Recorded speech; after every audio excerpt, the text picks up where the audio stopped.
आपण पाहताय न्यूज 18 लोकमत आणि आता सर्व महत्त्वाच्या बातम्यांचा घेऊयात वेगवान आढावा। कृषी मंत्री दादा भुसे यांच्या गाड्यांचा ताफा शेतकऱ्यांनी अडवला भुसावळमध्ये। नांदेड जिल्ह्याच्या मुखेडमध्ये शेतकऱ्यांनी सुद्धा अशाच प्रकारचा ताफा अडवला।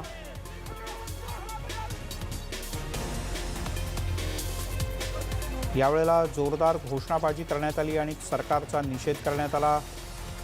ओला दुष्काळ सरकारने तातडीने जाहीर करावा अशी मागणीही यावेळी करण्यात आली।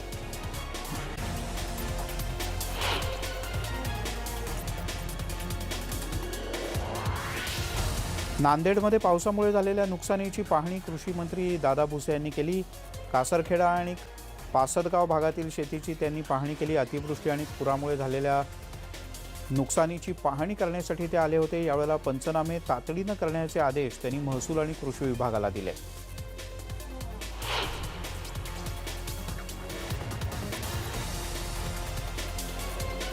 अतिरिक्त पावसामुळे मराठवाड्यासह राज्यातल्या अनेक जिल्ह्यांमध्ये पिकं उद्ध्वस्त होऊन शेतकऱ्यांचं मोठं नुकसान झालंय। नदीकाठच्या गावातीलच नाही तर पिकांचं जमिनीचं कस सुद्धा वाहून गेला आहे। त्यामुळे नुकसानीचे जमिनीचेही पंचनामे करावेत असे आदेश कृषी मंत्री दादा भुसे यांनी दिले। भुसे यांनी काही गावांमध्ये जाऊन शेतीची पाहणी केली। यवतमाळमध्ये संततधार पावसामुळे सोयाबीनच्या पिकाचं मोठं नुकसान झालंय। पालकमंत्री संजय राठोड यांनी बांधावर जाऊन पिकाची पाहणी केली। यावेळेला त्यांनी नुकसानग्रस्त भागाचाही आढावा घेतला। यवतमाळ जिल्ह्यामध्ये झालेल्या पावसामुळे सोयाबीनचं पीक उद्ध्वस्त झालंय। यवतमाळ जिल्ह्यामध्ये जवळपास 2,90,000 हेक्टरवर सोयाबीनच्या पिकाची लागवड करण्यात आली होती। मात्र अनेक भागातली पिकं जमीनदोस्त झाली आहेत। यवतमाळ जिल्ह्यामध्ये झालेल्या पावसामुळे सोयाबीनचं पीक उद्ध्वस्त झालंय।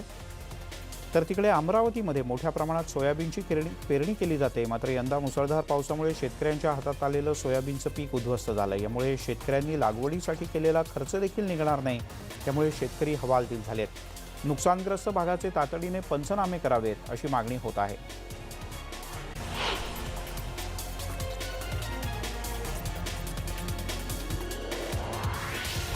जाऊयात परभणीमध्ये सुद्धा मुसळधार पाऊस होत आहे। तसंच जायकवाडी धरणातून पाणी सोडण्यात आलंय। त्यामुळे इंद्रायणी नदीला मोठ्या प्रमाणात पाणी आलंय।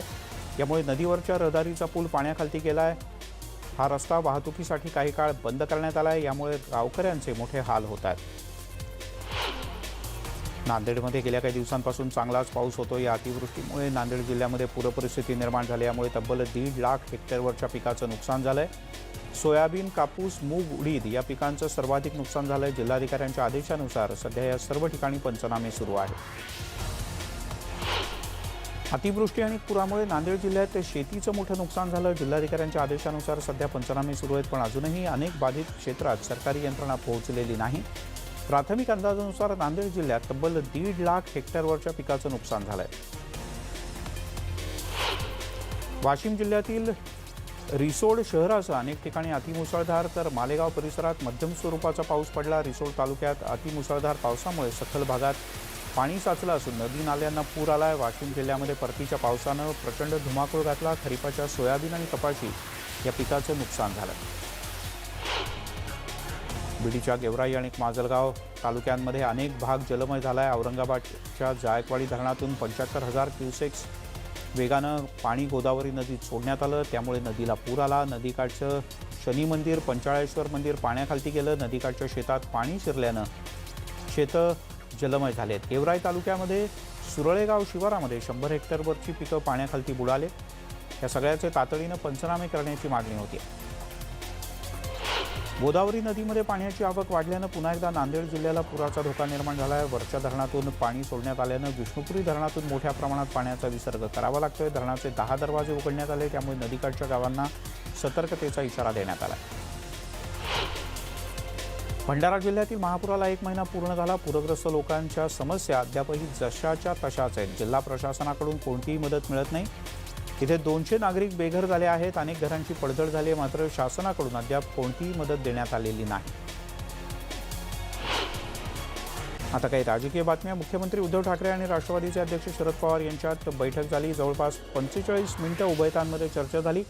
या बैठकीविषयी कोणतीही अधिकृत माहिती समोर आलेली नाही। काल देवेंद्र फडणवीस आणि संजय राऊत यांची भेट झाल्यानंतर आज पवार आणि ठाकरे यांची भेट झाल्यामुळे राजकीय वर्तुळात चर्चा सुरू झाली आहे। माझी आणि फडणवीसांची भेट ही गुप्त नव्हती असं संजय राऊत यांनी पुन्हा एकदा सांगितलं। ते पत्रकार परिषदेत बोलत होते। तर विरोधकांची भेट घेतली यामध्ये चुकीचं काय असा प्रश्नही त्यांनी उपस्थित केला। दुसरीकडे एनडीएमधून अकाली दल बाहेर पडणं हे दुःखद असल्याचं राऊत यांनी म्हटलं। एनडीएचे 2 महत्त्वाचे खांब एनडीएपासून तुटल्याबद्दलची खंतही त्यांनी व्यक्त केली।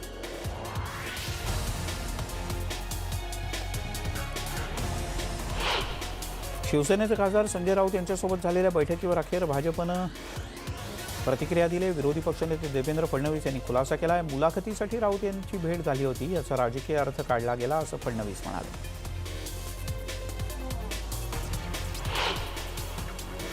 शिवसेनेसोबत कोणतीही चर्चा सुरू नाही। त्यांच्यासोबत सरकार स्थापन करण्यासाठी तर चर्चा अजिबातच नाही। जे सरकारचं काम सुरू आहे त्यावर जनतेमध्ये प्रचंड आक्रोश आहे। त्यामुळे सरकार आपल्या कृतीमुळे कोसळेल असं फडणवीस यांनी पुन्हा एकदा म्हटलंय। संजय राऊत आणि देवेंद्र फडणवीस यांच्या भेटीला फारसं महत्त्व देऊ नका अशी प्रतिक्रिया महसूल मंत्री बाळासाहेब थोरात यांनी दिली आहे। मागच्या सरकारमध्ये 5 वर्ष कशी वागणूक भाजपनं दिली हे शिवसेनेला चांगलंच माहिती आहे अशी आठवण थोरात यांनी करून दिली आहे। काँग्रेसचे नेते संजय निरुपम यांनी या भेटीवरून शिवसेनेवर निशाणा साधला। ही भेट म्हणजे शिवसेनेचा राजकीय व्याभिचार असल्याचं संजय निरुपम यांनी म्हटलं। एवढंच नाही तर शिवसेना ही काँग्रेसची फसवणूक करते असा गंभीर आरोपही त्यांनी केला। शिवसेना खासदार संजय राऊत आणि भाजपचे नेते देवेंद्र फडणवीस यांची भेट राजकीय नसून राज्य सरकार पाडण्यासाठी भाजप सध्या तरी काहीच करत नाही। 3 पक्षांचं हे सरकार एकमेकांच्या पायात पाय अडकून पडलं तर भाजपला दोष देऊ नका असं म्हटलंय भाजपचे नेते आणि केंद्रीय राज्यमंत्री रावसाहेब दानवे यांनी। संजय राऊत आणि माजी मुख्यमंत्री देवेंद्र फडणवीस यांची भेट सामनाच्या मुलाखतीसाठी होती। दरम्यान या दोघांनी याबद्दल खुलासा केला आहे। त्यामुळे वेगळा अर्थ काढण्याची गरजच नाही असं कामगार मंत्री दिलीप वळसे पाटील यांनी म्हटलं। विधानसभेतले विरोधी पक्षनेते देवेंद्र फडणवीस उद्या पुन्हा एकदा बिहारच्या दौऱ्यावर जात आहेत। 1 आठवड्यासाठी भाजपचे बिहार प्रभारी देवेंद्र फडणवीस दुसऱ्यांदा 1 आठवड्यात बिहारच्या दौऱ्यावर जात आहेत। निवडणुकांच्या तारखा जाहीर झाल्यानंतरचा त्यांचा हा पहिलाच दौरा आहे। विधिमंडळाचं हिवाळी अधिवेशन 7 डिसेंबरपासून नागपुरात होणार असल्याची घोषणा करण्यात आली। कोरोनाचा वाढता प्रकोप लक्षात घेता हे अधिवेशन रद्द करण्याची मागणी काँग्रेसचे आमदार विकास ठाकरे, रिपाई, मनसे आणि इतर काही पक्षांनी मुख्यमंत्री उद्धव ठाकरे यांच्याकडे पत्र लिहून केले आहे। हे अधिवेशन रद्द करावं आणि याचा जो खर्च होणार होता, जे पैसे वाचतील ते कोविडसाठी देण्यात यावेत अशी सगळ्यांची मागणी आहे। आता अन्य काही बातम्या। पुण्यामध्ये विविध पक्षांच्या कार्यालयासमोर मराठा संघटनांनी आक्रोश आंदोलन सुरू केलं आहे। मराठा आरक्षण, सारथी संस्था तसंच मराठा समाजाच्या विविध मागण्यांसाठी आंदोलन करण्यात येतं। यावेळेला राजकीय पक्षांचे शहराध्यक्ष तसंच स्थानिक खासदार, आमदार या आंदोलनात सहभागी झाले होते। यावेळेला फिजिकल डिस्टन्सिंगचं पालन करून हे आंदोलन करण्यात आलं।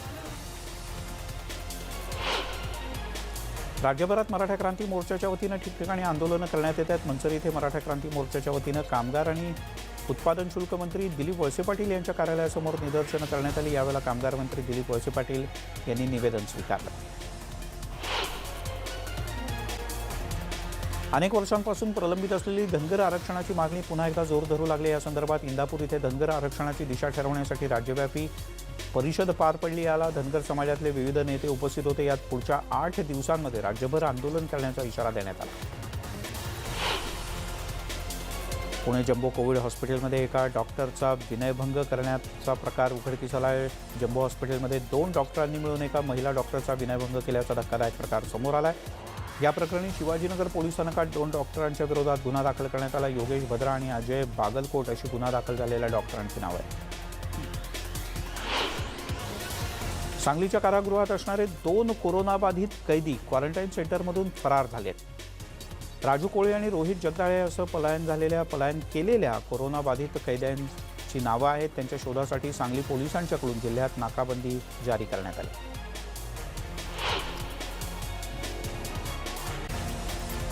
रत्नागिरीमधील लवेल इथल्या कोविड सेंटरमध्ये एक धक्कादायक बाब समोर आली। या सेंटरमध्ये शेकडो कोरोनाग्रस्त ग्रामस्थ उपचार घेत आहेत।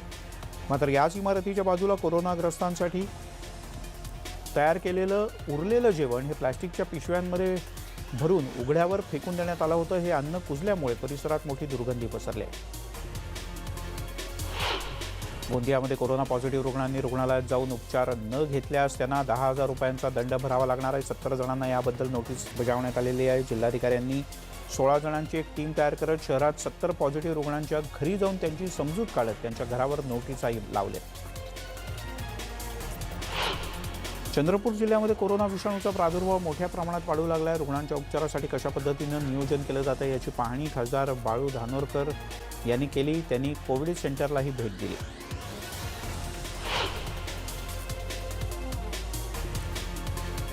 नवी मुंबईमध्ये एपीएमसीतील कोरोनाचा प्रादुर्भाव रोखण्यासाठी धडक मोहीम सुरू करण्यात आली. मनपा आयुक्त अभिजित बांगर यांनी भरारी पथक नेमलं असून 5 बाजारपेठेत ही भरारी पथकं कारवाई करणार आहेत.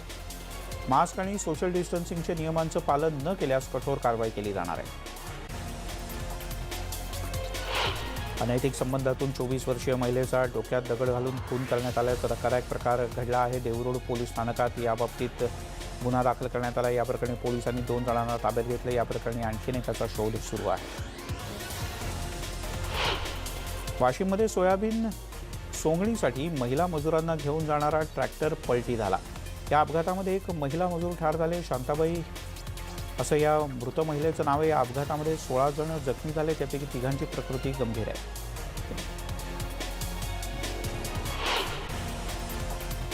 चिखलमय रस्त्यामुळे गरोदर महिलेला प्रसूतीसाठी चक्क बाजेवरून प्रवास करावा लागला. असा प्रकार समोर आला. ॲम्ब्युलन्सपर्यंत कसं बसं या महिलेला नेण्यात आलं. भोकरदन तालुक्यातल्या खडकीतील ग्रामस्थांवर ही वेळ आली. खडकी ते हसनाबाद हा खड्डेमय रस्ता पूर्णपणे उखडला. पावसाच्या पाण्यामुळे तर याची अवस्था अतिशय बिकट झाली आहे. त्यामुळे ग्रामस्थांना मोठा त्रास सहन करावा लागतोय. दरम्यान रस्त्याचा हा प्रश्न लवकरात लवकर मार्गी लावावा अशी मागणी होत आहे.